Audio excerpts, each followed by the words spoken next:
আপনি কি এই ফলটা চেনেন? গ্রামের ঝোপে ঝাড়ে পাওয়া যায়, কিন্তু এর ভেতরে লুকিয়ে আছে এমন শক্তি যা অনেকেই জানে না।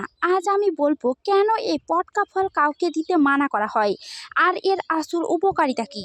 ভিডিওটা শেষ পর্যন্ত দেখবেন, কারণ শেষে এমন একটা তথ্য বলবো যা জানলে আপনি আজ থেকে এই ফল খাওয়া শুরু করবেন। পটকা ফল কি? এই ফলটাকে অনেক জায়গায় পটকা ফল, টিপটিপি, বন টমেটো বলে থাকে। এর ভিতরে ছোট হলুদ ফল থাকে যেটা খেতে অনেকটা টক মিষ্টি। দেখতে সাধারণ হলেও এটা একটা সুপারফুড। রোগ প্রতিরোধ ক্ষমতা বাড়ায়। এই ফলে ভিটামিন সি বেশি থাকে যা শরীরে রোগের বিরুদ্ধে লড়াইয়ে সাহায্য করে। চোখের জন্য দারুণ। যারা চোখে কম দেখেন বা ঝাপসা লাগে তাদের জন্য এই ফল খুবই উপকারী।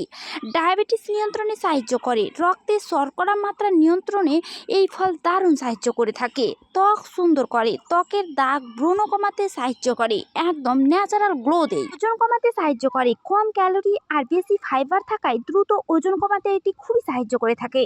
কেন সবাইকে দেওয়া উচিত না? এখন প্রশ্ন, কেন বলা হয় এই ফল কাউকে দিতে নেই? কারণ কাঁচা অবস্থায় এই ফল বিষাক্ত হতে পারে, বেশি খেলে পেট খারাপ হতে পারে, গর্ভবতী মহিলাদের জন্য ঝুঁকিপূর্ণ হতে পারে। তাই সবসময় পাকা ফল চিনে খেতে হবে। কিভাবে খাবেন এই ফল? এই ফল খাওয়ার সঠিক উপায়: সম্পূর্ণ পাকা হলুদ ফল খেতে হবে। দিনে 5-6টার বেশি খাবেন না। ভালো করে ধুয়ে তারপরে খাবেন।